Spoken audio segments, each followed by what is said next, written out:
Olá, muito boa tarde. Está no ar a partir de agora mais uma edição do Bom Dia Notícias. E você vai ver detalhes da operação que combate o golpe do Nudes aqui em Erechim.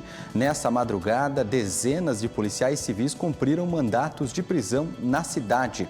E também, entre outros destaques, nós vamos mostrar para você que um caminhão que foi furtado em Marau foi recuperado aqui em Erechim.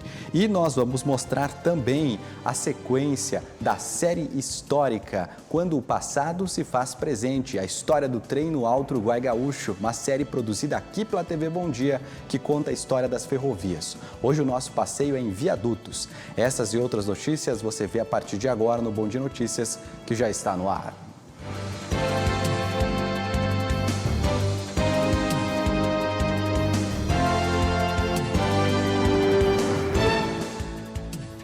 Muito boa tarde, meu amigo, boa tarde, minha amiga. Seja bem-vindo, bem-vinda ao nosso Bom Dia Notícias. As informações de Erechim, do Alto Uruguai Gaúcho. Céu azul na capital da amizade nesse momento, hoje, dia 4 de novembro de 2021. Temperatura na casa dos 24 graus nesse momento. E nós já começamos falando sobre a operação de combate ao golpe do Nudes, que aconteceu aqui na cidade nesta madrugada. Dezenas de policiais civis se reuniram no Parque da ACIE para cumprir mandatos de busca e apreensão, além de mandatos de prisões. Quem traz mais informações é o repórter Natan Bretenbach. A Polícia Civil desencadeou na manhã desta quinta-feira a operação para combater o chamado golpe dos Nudes nas regiões Alto Uruguai e de Passo Fundo.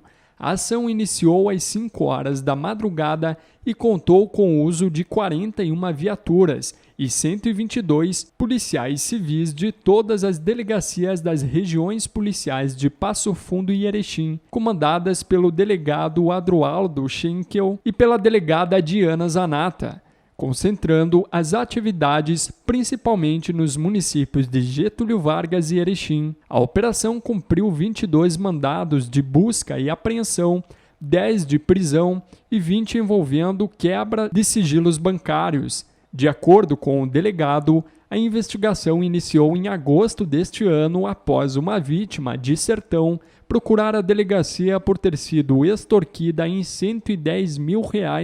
Em nota, a Polícia Civil divulgou que até o momento foram identificadas apenas 5 vítimas, 4 desta região, que pagaram aproximadamente R$600 mil aos criminosos. Os investigadores acreditam ainda que com as buscas desta quinta-feira e a quebra de sigilos bancários, outras vítimas e muitos outros criminosos envolvidos com a quadrilha podem ser identificados. E você acompanhou ontem aqui pela TV Bom Dia o caso da criança desaparecida no interior de Rio dos Índios. Bom, após mais de quase 12 horas de desaparecimento da criança, o menor apareceu. Na verdade, já se faziam aí quase 24 horas, mais de 20 horas, né? Desde as 4 da tarde, mas desde as 11 da noite que a polícia estava envolvida, desde a meia-noite que a polícia estava envolvida na história toda, né? Bom, e os bombeiros e os policiais, logo após o menor ter sido encontrado aí por voluntários, falaram sobre como é que foi o trabalho feito na busca dessa criança. Vamos acompanhar. Olha, a imagem foi feita pelo repórter Cristiano Zamboni, do site CPZ Notícias. A gente está com o dever cumprido, né? É muito satisfatório para a população. O prefeito nos acompanhou e em todo momento. No momento que ele ficou sabendo, já nos acompanhou. A gente quer agradecer, Cristiano, as equipes envolvidas, né? A comunidade em geral, que nos apoiaram desde o princípio, do início às 17 horas, ontem aproximadamente. O pessoal da Brigada Militar, o pessoal da Polícia Ambiental, Corpo de Bombeiros, Polícia Civil, todas as forças aí que nos auxiliaram, né? Nossos colegas bombeiros aí de Santa Maria, Passo Fundo, Erechim, que nos apoiaram e vieram nos dar somar essa força para lograrmos êxito. Uma ocorrência com muitas barreiras, muitas dificuldades, mas com todo esse empenho, essa força, essa determinação, foi logrado êxito aí. Só tenho a agradecer a toda essa população. Tá certo, obrigado. Agradeço também a imprensa aí que nos apoiou aí, dando essa ampla divulgação dessa ocorrência de vulto, né, uma ocorrência de grande repercussão na nossa comunidade. Tá certo, obrigado, Sargento Evandro. Pegar uma palavrinha aqui também do Sargento Renato. A Patran sempre é à disposição também para toda e qualquer ocorrência, e principalmente essa envolvendo a vida, que é o mais importante. Sim, ontem quando nós soubemos da ocorrência, já de pronto a gente já se juntou as equipes aqui, né? Chegamos de noite aqui e que bom que tivemos esse final feliz, né? Todo mundo muito apreensivo e tal, a família. Mas agora pela manhã, agora na metade da manhã, o esforço de todos, teve um rapaz aí que é aqui da comunidade, né? Que ajudou a encontrar, então, a uns 300 metros da residência ali, né? Então, ele passou a noite no mato, enfim, mas está bem. Então, a gente tem a agradecer a Deus aí por ter logrado esse êxito aí, que ele está bem. E importante a união de todas as equipes, né? Os bombeiros, a prefeitura nos ajudando, a brigada como um todo, aí, a Polícia Civil. E a população da comunidade aqui que se juntou aí, mostrou que estão unidos aí, sempre nas dificuldades, principalmente, né? E uma das cenas mais bonitas nesse momento do resgate do menor foi o momento que a família agradeceu os bombeiros realizados pelo trabalho. Um pouquinho desse trecho foi flagrado pela equipe. Vamos acompanhar? Chegaram nas buscas aí, está à disposição, né? Corpo de bombeiros. Que Deus faça por nós, porque a gente não sabe dizer. Tudo bom para vocês. E olha, como eu disse antes, a criança foi resgatada por voluntários. 2 homens daquela região que trabalhavam ali perto encontraram o jovem em uma árvore. Eles explicam onde é que a criança estava. Veja. CPZ Notícias aqui no local, o seu nome? Christian Fritzen. Vocês encontraram o menino aonde e em qual situação? Nós encontramos, ele estava perto de uma bergamoteira com 5 bergamotas na mão. Estava enroscado no cipó cheio de espinha. Estava normal, assim, não tinha nem aparência de estar assustado, apavorado, mas estava apavorado. Nós tivemos a sorte de localizar ele, né? Vocês são aqui da região ou são de... Sim, eu sou da linha Fátima aqui mesmo. Eu sou de Nunuai, né? Muito bem, né? Belíssimo trabalho de todas as equipes. Parabéns pelos bombeiros aí que também fizeram um excelente trabalho fazendo as buscas aí. Que bom que essa história acabou bem. Bom, vamos continuar falando de segurança pública, porque um caminhão foi furtado em Marau, um caminhão que havia sido furtado em Marau foi recuperado aqui em Erechim. Foi na manhã dessa quarta-feira, quando guarnições da Brigada Militar de Erechim foram até um posto de combustíveis que fica às margens da BR-153 aqui em Erechim, onde funcionários de uma empresa informaram que localizaram no pátio de um posto de combustíveis o veículo e um caminhão, né, que teria sido furtado em Marau. Em contato, esses funcionários explicaram que encontraram um caminhão porque este caminhão possui um rastreador e por esse motivo o carro foi recolhido. O caminhão então foi recolhido pelo guincho. A Polícia Civil agora investiga imagens de vídeo monitoramento do posto e também da rodovia para tentar identificar aí quem foi o responsável pelo crime. Até o momento ninguém foi preso. E a Brigada Militar prendeu aí um homem que estava foragido da justiça. Foi na noite desta quarta-feira, quando guarnições efetuavam o patrulhamento lá pela rua Giondina Berticelli e avistaram um homem em atitude suspeita. Ao realizarem a abordagem, confirmaram aí, ao consultar os dados, que esse homem estava aí com um mandato de prisão em aberto. Ele foi levado para a delegacia e logo após ao presídio estadual aqui de Erechim. A Polícia Civil não deu detalhes e nem a Brigada Militar sobre qual seria o motivo que teria aí sido dado para ser expedido esse mandato de prisão contra o homem, né? Seguimos com outras informações. Olha, e morreu um homem que foi esfaqueado na noite de ontem durante uma briga em um bar no interior de Gaurama. Olha, morreu na madrugada desta quinta-feira no Hospital Santa Terezinha aqui de Erechim, o homem que foi esfaqueado durante uma briga em um bar no interior da cidade de Gaurama na noite desta quarta-feira. Segundo a Polícia Civil, várias pessoas se envolveram na briga que aconteceu na localidade de Ponte Preta. Carlos Adriano de Oliveira, de 36 anos, após ser atingido pelas facadas, foi socorrido por populares e levado para o hospital, onde faleceu. faleceu. Até o momento, nenhum suspeito do crime foi preso. A Polícia Civil ainda investiga este caso. E olha, um acidente de trânsito deixou 2 pessoas feridas na manhã de hoje aqui em Erechim. Olha só, esse acidente aconteceu aí no entroncamento da BR-153 com a RS-331. De acordo com populares, uma caminhonete modelo EcoSport acabou colidindo com um automóvel modelo Celta. Com a força do impacto, a caminhonete tombou. Um pedestre que passava pelo local no momento do acidente acabou sendo atingido. Ele foi socorrido pelo resgate e levado para atendimento médico. A motorista da caminhonete também precisou de atendimento e foi levada para o hospital. A Polícia Rodoviária Federal registrou a ocorrência. O trevo, logo após o acidente, foi liberado normalmente aí para o tráfego de veículos lá naquela região, tá bom?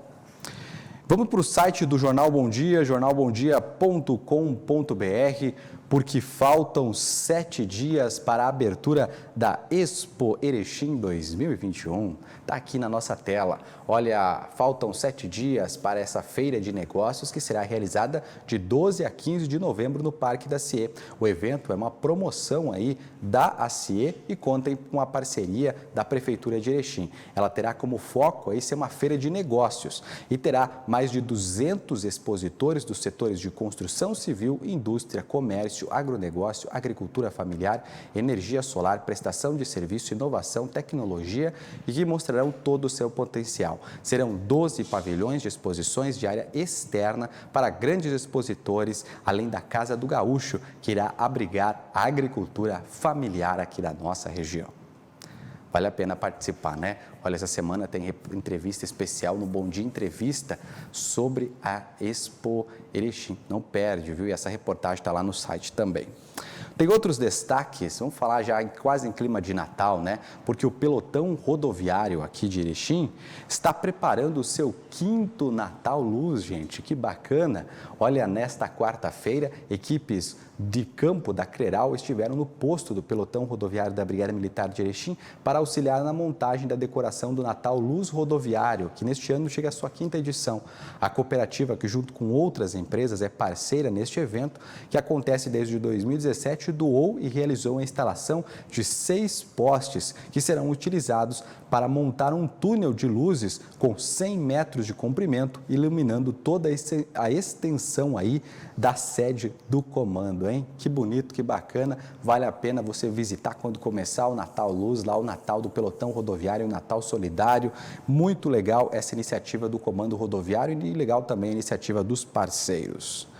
Vamos voltar a falar de segurança pública, porque 2 caminhões com mais de 30 toneladas, excesso de peso, foram flagrados pela PRF aqui em Erechim. Veja.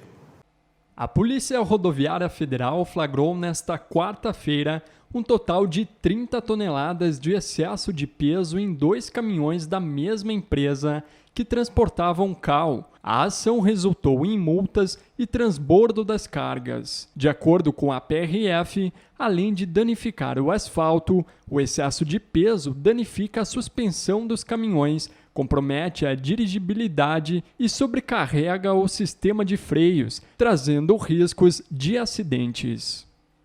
Vamos para o intervalo, vamos dar uma olhada num protesto muito bem humorado. Joy, bota a imagem dessa aí. O pessoal que está em casa está assistindo esse protesto bem humorado que aconteceu lá em Londrina, se não me parece aí. 2 homens, né, saíram pelas ruas com o carro dos Flintstones, rapaz. Que coisa, hein? O protesto é contra o aumento do valor da gasolina, que, segundo os motoristas, já não dá mais, né? O jeito é andar a pé. Tá aí eles chamando a atenção, um protesto diferente que ganhou a internet e a gente está mostrando para você esse vídeo diferente, hein? Brasileiro, alô NASA, hein? A gente faz tempo que a gente fala que vocês têm que estudar o brasileiro. Bom, enquanto isso, eu tenho aquele recadinho para você da Solar Imóveis, né? Olha, compra, venda e locação de imóveis, você já sabe, é na Solar Imóveis. Visite agora mesmo a Solar Imóveis, que fica no centro aqui de Erechim, pertinho da Caixa Econômica da 7, ou então acesse o site solarimóveis-rs.com.br. Só no site da Solar você vê as fotos de imóveis, condições de pagamento e a documentação necessária, tudo que você precisa saber na hora de comprar, vender ou alugar um imóvel. Não perca tempo, tá bom, meu amigo, minha amiga? Compra, venda e locação de imóveis é no site da Solar Imóveis ou presencial também. Vai lá. Vamos para o intervalo? Na sequência tem mais Bom Dia Notícias, minha amiga. Não sai daí não, bota um pouco mais de água no feijão que eu já estou de volta. Você está procurando emprego? Deseja posicionar sua marca no mercado com o objetivo de alavancar suas metas e projetos? A Rede Águias é perfeita para você. Aqui você encontra assessoria empresarial, consultoria, marketing e publicidade, fotografia publicitária, pós-venda empresarial, cobrança extrajudicial, RH e gestão de pessoas, assessoria contábil, treinamento de vendas e agência de empregos. Montamos projetos para a sua empresa e executamos todo o processo. Rede Águias, na Avenida 7 de Setembro, número 371, Sala 3. Siga também nossos perfis nas redes sociais. Rede Águias, conectando pessoas e empresas. A Comercial Agrícola em Paz é uma empresa que tem tudo o que você busca no ramo agrícola. Venha conhecer nossa loja e confira nossas novidades e promoções. Na Empasa você também encontra sementes e insumos, milho, soja, trigo, além de rações e núcleos para o gado de leite de corte, fertilizantes, adubos e todas as linhas de inseticidas e fungicidas. Comercial Agrícola em Paz, Avenida Santo Dal Bosco, 765 em Erechim. A Taca Agronegócios é completa no ramo agrícola. Conta com sementes de milho Agroeste, soja nideira, fertilizantes foliares da marca BS AgroScience e Santa Clara Agrociência, adubo marca Ouro Fértil, além de fertilizantes e toda a linha de inseticidas e fungicidas. Venha nos visitar e faça um ótimo negócio. Rua Paraguai 39, bairro Ipiranga, em Erechim. Vem pro Anive premiado Master. São 50 mil em compras, vem aproveitar. É festa de ofertas, de economia, muitas chances de ganhar. Vem pro Aniver premiado Master. São 50 mil reais em compras. Sorteios todos os sábados. Cada 80 reais no Clube Master vale um cupom. São 50 sorteios de R$1.000 e muitas chances de ganhar. Master Supermercados, 47 anos. Vem pro Aniver premiado Master. O Bom Dia agora tem rádio. Acesse www.jornalbomdia.com.br para escutar a nossa programação. Grupo Bom Dia, jornal, TV, site, digital e rádio. Depois de Aratiba, estação. Chegou a vez de Marcelino Ramos e Alto Bela Vista. É o Rally das Termas, ao vivo na TV Bom Dia. Esta será a quarta etapa do Campeonato Brasileiro e Gaúcho de Rally Velocidade. E no sábado, dia 6 de novembro, a partir das 10h30 da manhã, 1 da tarde e 4 da tarde, você vai acompanhar as especiais ao vivo no Facebook e no YouTube do Jornal e TV Bom Dia. Rally das Termas, ao vivo, diretamente de Marcelino Ramos. Oferecimento Metaro, EMA, Clínica de Olhos Erechim e Beach Shop.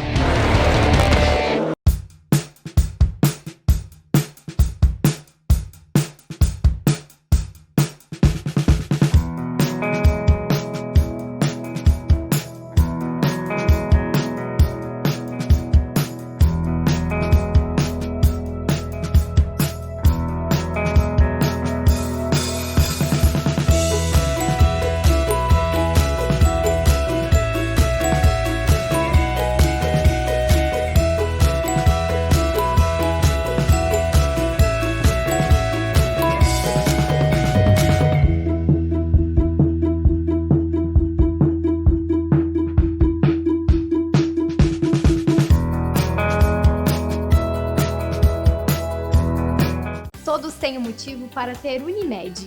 Cuidar de mim e da minha família ficou muito mais fácil com a Unimed. É tranquilidade que você busca? Nos 50 anos da Unimed Erechim, você contrata um plano de saúde com 50% de desconto nas 5 primeiras mensalidades. Planos empresariais e familiares com abrangência regional sem taxa de inscrição. Unimed Erechim, cuidar de você, esse é o plano.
Conheça as academias do SESC, diversas modalidades para todos os públicos e para treinar onde você quiser ainda temos academia online. Acesse sesc-rs.com.br/academias. SESC, a força do sistema Fecomércio ao seu lado.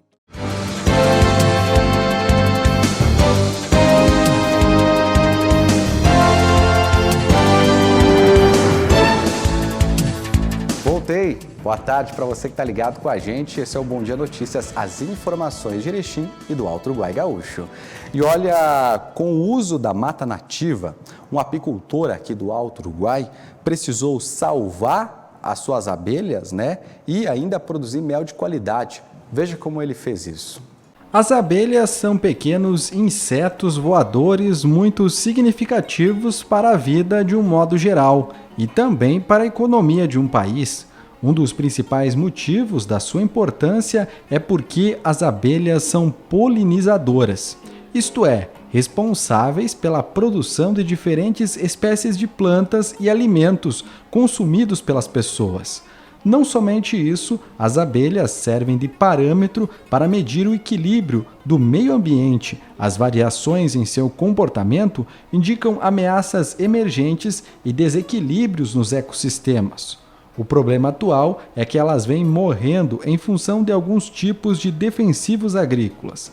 Na região do Alto Uruguai, cerca de 840 apicultores contam com mais de 11.100 caixas de produção, que geram em média 17 quilos de mel por caixa ao ano, resultando numa produção anual regional superior a 195 mil quilos. Este apicultor de viadutos utiliza uma técnica simples, mas muito eficiente para proteger as abelhas, posicionar as caixas dentro da mata nativa. O resultado é uma produção que passa de 12 toneladas e que é de alta qualidade, sendo até mesmo exportada. Este mel, então, ele é embalado em tambores de 300 quilos mandado para São Paulo, para Apidouro. Apidouro então faz um processo de filtragem do mel e esse mel vai para a Espanha e a Alemanha. E quantas toneladas foram comercializadas? O ano passado a gente conseguiu coletar em torno de 180 toneladas de mel in natura para esses 2 países. Reportagem completa sobre o assunto está lá no site jornalbomdia.com.br, não perca. E olha, o curso de instrutores em operações de incêndio entrou na 3ª semana consecutiva e ele está sendo realizado aqui em Erechim. Começou nesta terça-feira no Centro de Treinamento de Combate Ofensivo do 7º BBM em Erechim, a 3ª semana do curso de instrutores em operações de incêndio. O curso ocorreu dentro do padrão das corporações de bombeiros militar em nível nacional, para serem multiplicadores em cursos de formação, habilitação e treinamentos, incluindo treinamento prático de combate a incêndio em simuladores com exercício de fogo real. O objetivo foi oferecer aos integrantes do CBMRS treinamento que prepare adequadamente para reconhecer os fenômenos envolvidos em um incêndio em compartimento e a forma correta da aplicação das técnicas. Participaram ainda dos treinamentos os bombeiros militares integrantes do 7º BBM e 12º BBM. Vamos para mais um capítulo da série Quando o Passado se Faz Presente, a história do trem no Alto Uruguai. Hoje a nossa viagem é por viadutos. Era árduo, cansativo, trabalho pesado, exigia esforços, dedicação e responsabilidade. Noites de sono totalmente perdidas. Eram por esses trilhos, hoje deixados ao relento, que esse pequeno município do Norte Gaúcho tem aproximadamente 5.000 habitantes. A Estrada de Ferro São Paulo-Rio Grande, a maior rodovia férrea do norte do Rio Grande do Sul, se faz presente aqui. Hoje te convido a embarcar comigo nessa viagem e se encantar com as belezas históricas que nem mesmo o passado foi capaz de apagar. Vamos lá! Viadutos nos espera!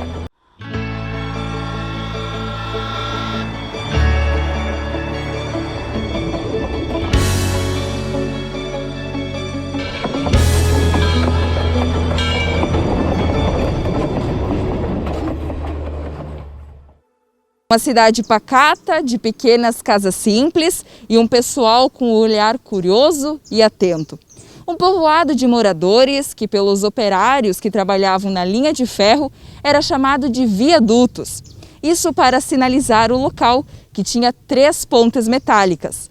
Essas que ajudaram no desenvolvimento desse município, com a passagem das locomotivas que por aqui passavam. É que foi inaugurada a estação e, juntamente com a inauguração, e antes disso ainda teve um povo que esteve trabalhando na construção desta rede férrea, que o objetivo da rede férrea seria a ligação do centro do país, São Paulo, com o Rio Grande do Sul, daí passando por Marcelino Ramos, Viadutos, Gaurama, até Santa Maria.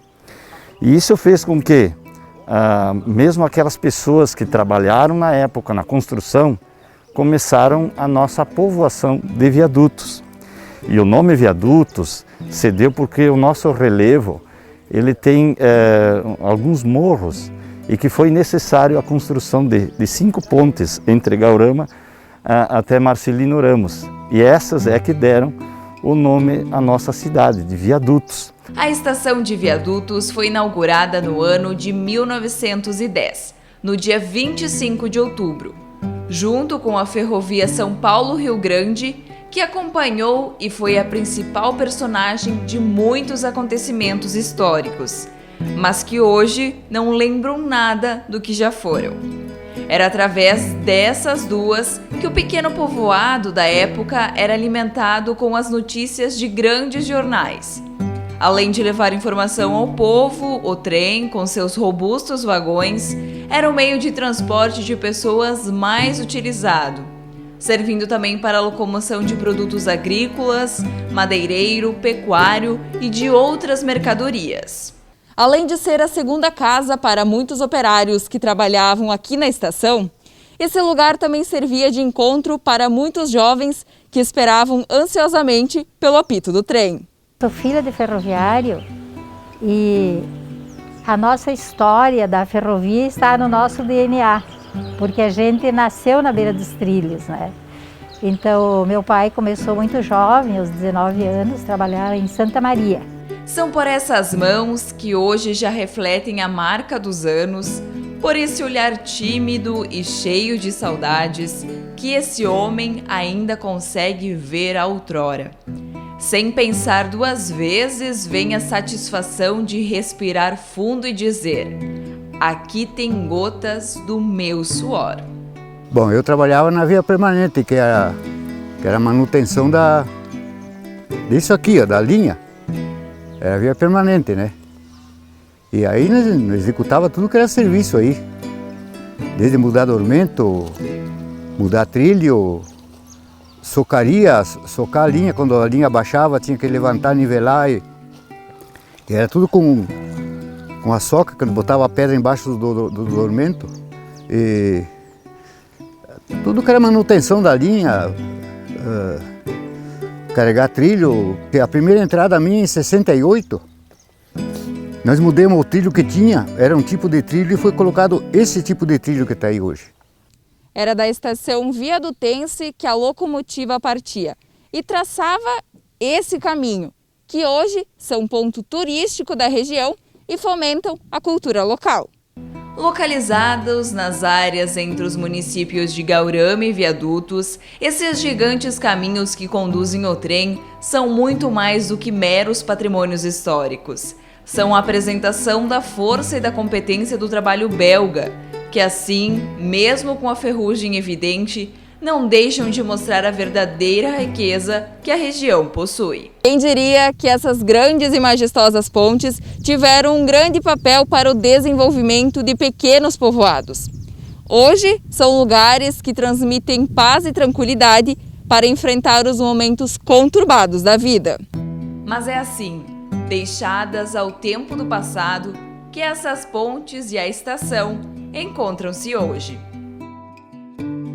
A gente criou a associação, que hoje se denomina Associação Amigos da Ferrovia. Em 2019 a gente constituiu todos os documentos, daí então a gente recebeu da prefeitura toda a guarda provisória e aí a gente começou a desenvolver os trabalhos, né? E a gente não vai só tratar o prédio, mas também o entorno da ferrovia. Um sentimento sendo carregado há anos. O olhar que se diferencia dos demais. O motivo? Cuidar desse tesouro de histórias como uma mãe cuida do seu filho.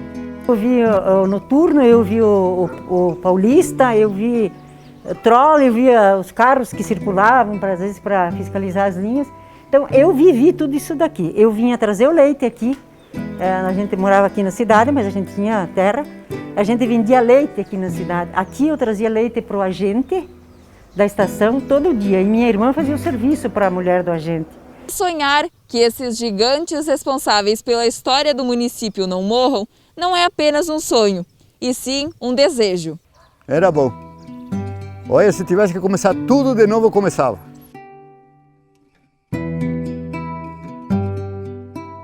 Eu sinto assim muito orgulho e muito prazer e tenho assim, ó, nunca tive vergonha de dizer que eu sou de Viadutos, que tem gente que sai de Viadutos e não diz que é daqui, né?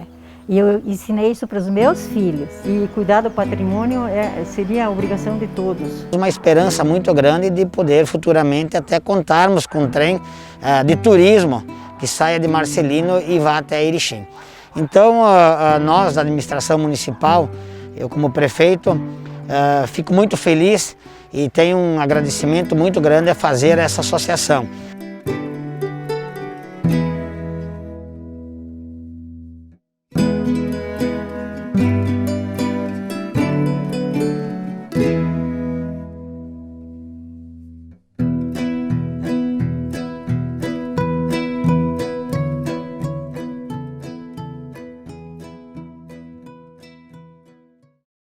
Você acompanhou o segundo capítulo da série Quando o Passado se Faz Presente. E agora, se você gosta de emoção e diversão, se prepare, porque a nossa próxima parada é a Estação de Gaurama. E olha só, na estação agora encontra-se um museu. Ficou curioso? Então vem comigo que o trem já vai partir. Bacana, né, gente? Até sexta-feira tem novidades, sempre estreia aqui na TV Bom Dia, todas às 7h30 da noite. Todos os dias tem matérias novas e você vai rever aqui no Bom Dia Notícias essa série, as reportagens, né? Amanhã a gente revê aqui no Bom Dia Gaurama, tá bom? Não perca. Gente, vamos seguindo com o comentário do Igor Miller.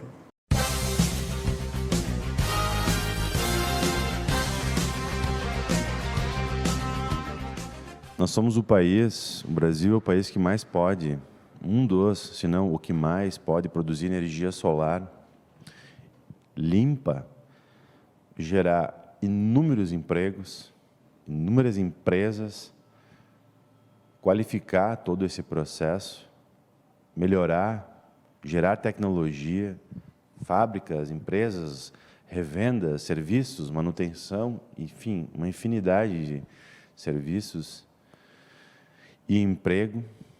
E, no entanto, em plena crise hídrica que nós vivemos, porque vivemos uma crise hídrica muito complicada nos últimos anos, 2 anos principalmente, e agora nos últimos meses, agora voltou a uma certa normalidade com essas chuvas, tanto aqui quanto no centro-oeste, no sudeste. O que se faz? Não se incentivou o uso dessa tecnologia, a energia solar fotovoltaica, que já se estrutura, já vem se estruturando no país, já tem empresas nos mais diferentes municípios, já tem uma cadeia de fornecedores. Pelo contrário, o que se fez? E isso poderia vir como política pública, com mais incentivos por parte de governos, né, principalmente o governo mais abrangente do país, que é o governo federal. Existem incentivos ainda hoje, existem, mas melhorar cada vez mais esses incentivos para que as pessoas não paguem juro, façam um financiamento, possam parcelar isso numa conta que seja suave no dia a dia e optem pela energia solar. Mas nós, agora saindo desse processo crítico de formação, de geração de energia, o que se fez? Se comprou energia de termoelétrica, que é muito mais caro, 4, 5 vezes mais caro do que a energia da hidrelétrica. Eu não saberia precisar exatamente o quanto, mas é uma energia muito mais cara e muito mais poluente. Então nós temos tudo, literalmente todos os insumos para se constituir e gradativamente trocar a matriz tributária, a matriz energética do país, mas não se caminha em direção a isso. Está ocorrendo? Sim, está ocorrendo. Mas quem hoje efetivamente coloca, quantas pessoas, quem hoje, numa crise sanitária e também econômica, quem pode dispor ali de 20, 30, 40 mil reais para colocar energia? Poucas pessoas, pouquíssimas pessoas, só para variar, como sempre. Essa é a realidade. Porque quem está passando dificuldade, e a maioria, todos nós estamos passando dificuldade com os custos elevadíssimos de tudo, não tem como fazer um planejamento para colocar na conta do dia a dia, vai ficar pela prioridade. E a prioridade é a saúde, é a alimentação da família, enfim, é o vestuário, é a moradia, e aí vai. E a conta é longa. Então, quando se tem uma estrutura e ela está aí, disponível, não necessariamente a gente aproveita aquilo que tem de bom para a nossa potencialidade. E acho que esse é um ponto central, é detectar aquilo que, as potencialidades, e isso as empresas fazem, entidades, enfim, Qual é a potencialidade? E aonde pode se gerar emprego em função disso? E essa é uma delas. Mas ainda o que vem acontecendo, eu diria, é muito importante, mas ainda não traduz uma realidade, não se busca, não se constrói, não se aproveita tudo que pode ser oferecido. Inclusive, gerar emprego numa época que há muita falta de emprego. Há empregos, há postos, daí existe a outra dificuldade, que é a qualificação profissional do profissional. O profissional, para trabalhar nessa área, tem que ter qualificação. A gente esbarra na questão da educação. Então, é um complexo de coisas e uma estrutura, uma grande empresa, eu diria assim, uma grande possibilidade que não se utiliza e que não está se desenvolvendo com todas as suas... com toda na sua plenitude e podendo sim contribuir para que a gente não viva apagão, não se pense na possibilidade, nem se vislumbre a possibilidade de um apagão energético, que não haja a possibilidade de racionamento, que a gente possa tocar com segurança tanto a vida quanto os negócios do país. Mas para isso, para finalizar, é preciso mudar um ponto, não é o estrutural só, é o cultural. É preciso ter uma cultura de excelência, como a gente está vendo em alguns municípios aqui na região, essa transformação nas gestões públicas. Uma cultura de excelência, seja pela gestão, seja por aquilo que se faz. Uma cultura que instigue a melhorar, a fazer diferente, a aproveitar as oportunidades e assim transformar a realidade da melhor maneira possível. Sempre buscando, em última análise, o bem-estar das pessoas. E buscando isso, tendo como rumo e meta isso, se vai gerar emprego, renda, dignidade, trabalho e as pessoas vão viver bem. E a gente consegue mudar a realidade que está aí fora, que é isso que precisa. Um bom dia e é isso aí. Vamos falar de esporte agora? A situação não está nada fácil para os gremistas, hein? Vamos ver o que o treinador Wagner Mancini falou após ontem mais uma derrota do tricolor, desta vez para o Atlético Mineiro, líder do Brasileiro. Olha, não tenha dúvida que a gente está muito chateado pelo desempenho da equipe, né? Nós enfrentamos o líder do campeonato em igualdade de condições, tivemos até mais oportunidades reais de gol do que o Atlético, mas isso não foi suficiente. Então nós temos ainda que melhorar um pouquinho mais. Hoje já fomos mais agressivos, já marcamos melhor, já jogamos mais no campo de ataque, não tivemos oscilações ao longo do jogo. Foi um jogo tenso, porque do outro lado tinha uma equipe que também quer confirmar a liderança, o estádio cheio, então a atmosfera do jogo foi uma atmosfera também diferente do que a gente vinha enfrentando. Mas o importante foi que o desempenho do Grêmio foi bem superior àquilo que a gente tinha visto até então, né? E o Grêmio começa a ter a cara daquilo que eu quero, né? Um time agressivo, que marque alto, que tenha na marcação mais pressão, para que a gente possa jogar também com um pouco de saída de contra-ataque, de transição. Então, nesse quesito, eu vi um Grêmio muito superior aos outros jogos de Juventude, de Atlético Goianiense e de Palmeiras. Falta alguma coisa? Falta.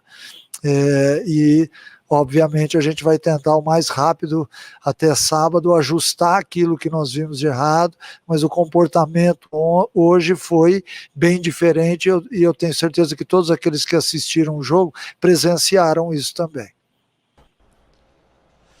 Mancini, o que foi determinante para a tua escolha para a volta desse esquema com 3 volantes e também o que foi determinante para a escolha da saída do Vijaçante na hora que tu fosse colocar o Campaz no time?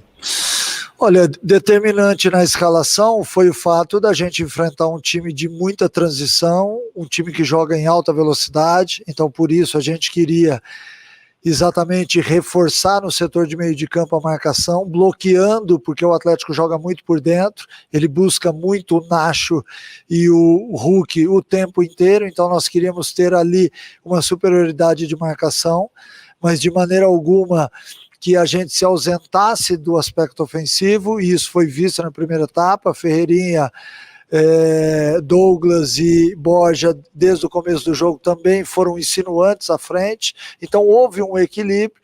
E o que foi determinante na saída do Vila Sante é quando a gente começou a perder o meio-campo, muito fruto de que todo o meio-campo formado por Lucas, por Thiago e por Vila Sante tem a mesma característica, não tem tanta diferença de um para o outro, e eu naquele momento já precisava para a equipe de um meio armador, um cara que chegasse mais, que alimentasse Douglas, Ferreirinha e Borja, e a mudança surtiu efeito ainda no primeiro tempo, né?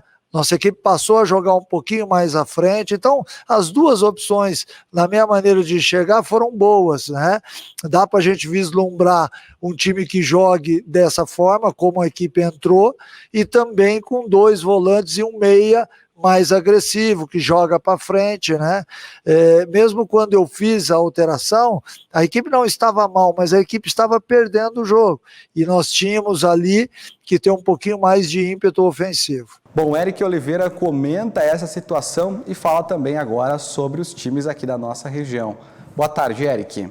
Muito bem, Leandro. Boa quinta-feira para ti, para todos que nos acompanham aqui no Bom Dia Notícias. Uma quinta-feira que começa depois da derrota do Grêmio para o Atlético Mineiro, natural, resultado absolutamente dentro de uma normalidade, jogando o Grêmio, vice-lanterna da competição, afundado na zona do rebaixamento, que encarava o líder do campeonato, uma equipe que tem uma organização muito bem notável, comandada pelo técnico Cuca, que está brigando nas finais, não chegou à final da Copa Libertadores, mas vai ganhar o Campeonato Brasileiro, por mais que alguns ainda tenham dúvida, e a maior parte dessa porcentagem da torcida do Flamengo, que ainda acredita numa reversão, numa reação para ir em busca do troféu do Campeonato Brasileiro, para conquistar mais um título, o Atlético Mineiro vai ser campeão. Isso pode ser discutível, mas a qualidade do time do Atlético Mineiro, isso ninguém coloca nenhuma vírgula. Bom, vamos lá. Nessa quinta-feira, o retrato do jogo, e eu sempre tento pegar isso, a imagem, a ilustração, o que dá para tirar desse jogo do Grêmio contra o Atlético Mineiro, é que o Grêmio fez uma partida muito boa, em campo, o Grêmio jogou bem. Acho que não merecia ter perdido o jogo, por mais que a incompetência na hora de fazer gols também conta favorável ao adversário, quando tu tem oportunidades e tu desperdiça. Mas o retrato que fica, principalmente para a torcida do Grêmio, aí eu me dirijo a ela, é que parece que tudo que é feito vai na contramão do próprio Grêmio. Vai na contramão do próprio Grêmio. Porque mesmo fazendo uma partida muito boa contra o Palmeiras, não consegue o resultado. Mesmo fazendo uma atuação que, na minha opinião, ontem foi uma das melhores e a melhor sob o comando do Wagner Mancini, o Grêmio não conseguiu o resultado. E agora, a partir de agora, se a situação já era caótica, passou a ser cada vez pior, porque cada vez que passa as rodadas ficam menores as chances do Grêmio em sair da zona do rebaixamento, é que parece que tudo que o Grêmio faz não é suficiente. E aquele fantasma que eu falava da Arena, ele está cada vez mais chegando perto, que é o fantasma da Série B. Ele, em momento nenhum ele chegou a sair longe. Ele até deu uma passeada em jogos marcantes, como aquela vitória ainda com o Filipão do Grêmio contra o Flamengo no 1-0. Mas o Grêmio está muito perto de cair. Precisa agora, em 10 jogos que restam, vencer 6 partidas. Há quem faça outra matemática, mas para resumir a coisa, o Grêmio precisa fazer 6 vitórias em 10 jogos. Se vai fazer, é muito improvável. Então a chance do rebaixamento do Grêmio ela é muito grande. Ontem, jogando com uma linha de 3 volantes, teve como o goleiro, o Gabriel Chapecó, mas teve como um meio-campo com uma solidez defensiva que pelo menos me agradou, por mais que o Felipão viesse jogando dessa mesma forma, dessa vez o Wagner Mancini conseguiu fazer com que o Campaz jogasse em alguns momentos, o Douglas Costa sendo uma opção, até mesmo fazendo uma troca do Ferreira com o Douglas Costa, ora por um lado, ora por outro. Então eu gostei da atuação do Grêmio. O Borja perdeu gols que não poderia ter perdido. Foi um Grêmio que tentou fazer de tudo, acho até que tiveram incoerências na arbitragem, é bem discutível isso. Eu prefiro não colocar nas costas nem da arbitragem, nem do azar, como eu falei da última vez. Não acho que é o azar que vai dar como resposta um Grêmio que não vem conseguindo ir atrás daquele seu objetivo em sair da zona do rebaixamento por conta daquela incompetência, e de uma série de incompetências por várias figuras que eu poderia colocar, né? A direção, o departamento de futebol e a comissão técnica e todos esses treinadores que passaram não vão mascarar uma falta de sorte de que o Grêmio perde mais uma vez para cobrir aquilo que foi feito o ano inteiro e que agora está tendo como reflexo um Grêmio que vai cair. Então, assim, toda aquela história, aquela discussão que se teve, do Douglas Costa dando entrevista no meio da semana, dizendo que futebol não se faz de superávit, dando mais uma vez os indicativos de que a imprensa toda estava certa, de que os jogadores não tinham comprado a ideia do Felipão, todo esse burburinho. Depois, na entrevista coletiva, o Denis Abraão parece que estava atordoado. As manifestações da torcida e aquela selvageria que foi protagonizada por alguns torcedores, e agora o Grêmio que vai perder mando de campo, precisa apenas do julgamento da STJD, tudo isso são ingredientes de que os colorados preferem chamar de cartilha. Eu não gosto muito dessa palavra, mas o Grêmio está cumprindo rigorosamente todos os pontos que tem um único caminho, que é a Série B do Campeonato Brasileiro. Bom, do outro lado, Leandro, nós temos o Internacional, que está assistindo em berço esplêndido o que acontece do outro lado, né? Assiste no CT Parque Gigante o circo pega fogo lá do lado da arena e tem como uma das grandes oportunidades dos últimos anos aquilo que os colorados chamam de uma vingança, que no futebol é algo completamente compreensível. Eu falei da última vez, no Bom Dia Notícias, a respeito dessa ideia do senso moral, do politicamente correto. Todo mundo sabe, e aqui eu falo como uma pessoa que está integrada no futebol e me direciono àqueles que acompanham também o futebol com grande frequência e que são apaixonados por futebol. Existem algumas coisas que são compreensíveis dentro desse universo, e aqui eu não estou falando de algumas questões como racismo, homofobia e tudo isso. Isso mostra que o futebol ele não está a par da sociedade, bem como também a pandemia, né? O futebol ele cumpre todas as suas funções conforme a sociedade. Mas existem algumas coisas, como, por exemplo, a rivalidade Grenal, que, às vezes, é difícil para pessoas de fora do futebol compreenderem. Então, assim, quando se fala, é porque o Internacional poupou jogadores para evitar ter algum jogador amarelado, suspenso, ou algum jogador que pudesse se lesionar para ficar fora do Grenal.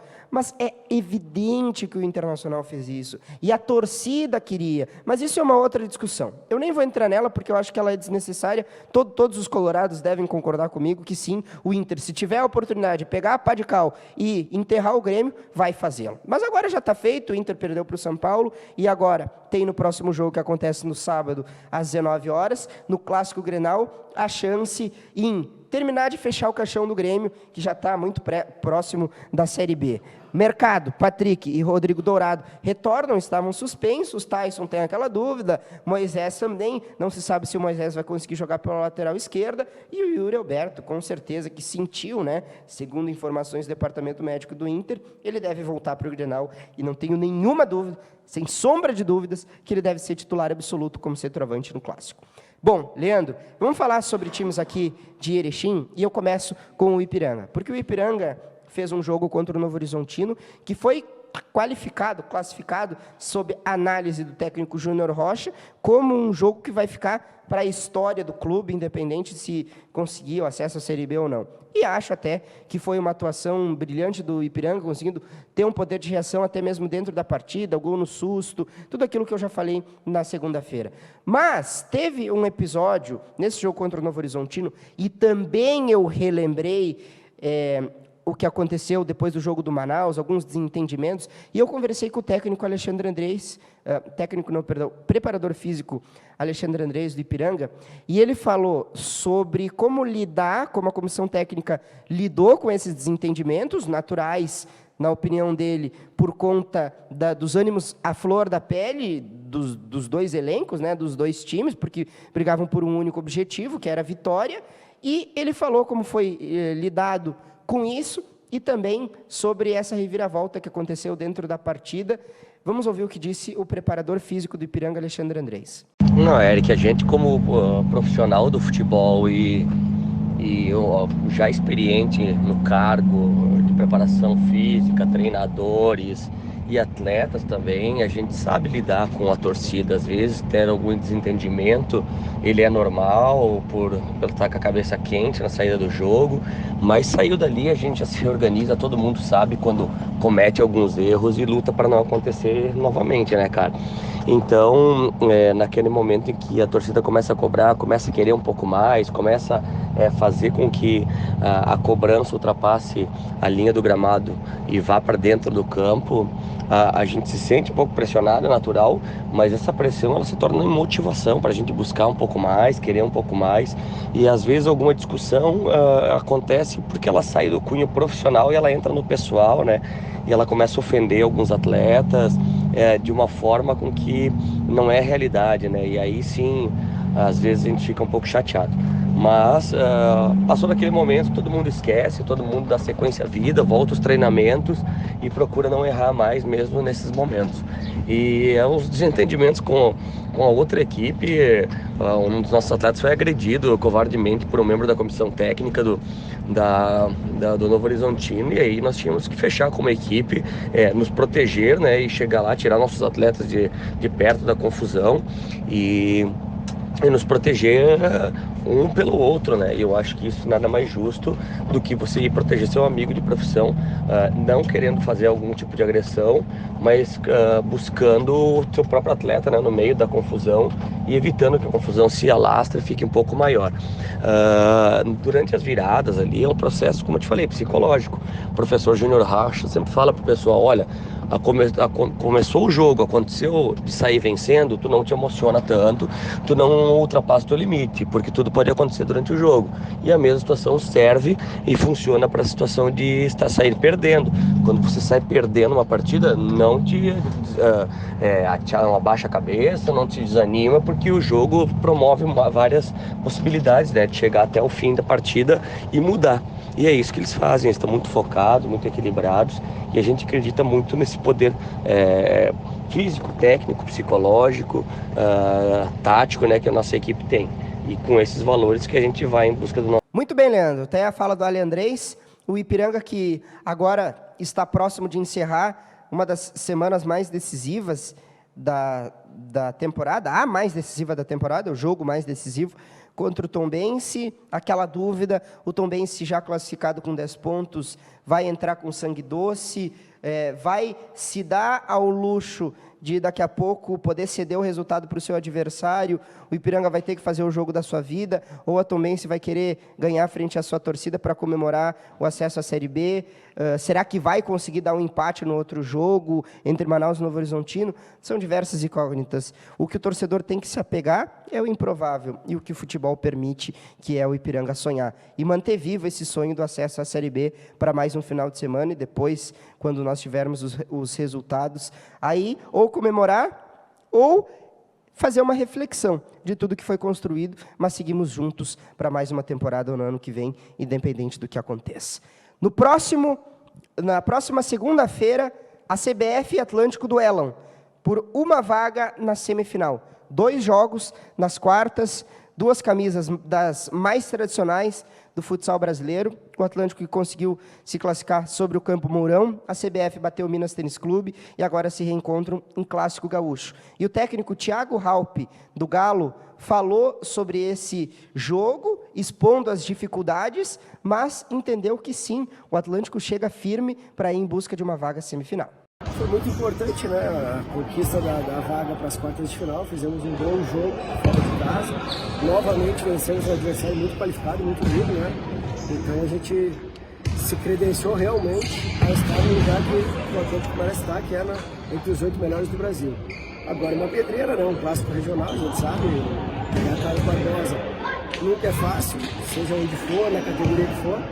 Então a gente precisa sim estar muito bem, muito melhor do que jogando nas oitavas, para que a gente consiga ter êxito e passar às semifinais. E esperamos demais, né, a presença do nosso torcedor aqui, a importância deles já no jogo contra o Campo Mourão foi fundamental, e a gente conta muito com o apoio deles para o jogo das quartas, para que a gente consiga dar o primeiro passo importante e leve para Carlos Barbosa uma vantagem, assim como nós levamos para o Campo Mourão. Isso aí, Leandro. Durante a semana nós vamos falar mais sobre o Atlântico, sobre essa caminhada na Liga Nacional, que não vai ser nada fácil, e se conseguir passar pela CBF, passa muito por o primeiro jogo, o jogo que vai ser disputado aqui no Caldeirão do Galo. O primeiro jogo é fundamental. Nós voltamos a conversar durante a semana. Um abraço para ti e boa quinta-feira a todos. Tá aí, gente. Mais informações do esporte no site jornalbomdia.com.br. Valeu, Eric. Vamos agora às informações da previsão do tempo.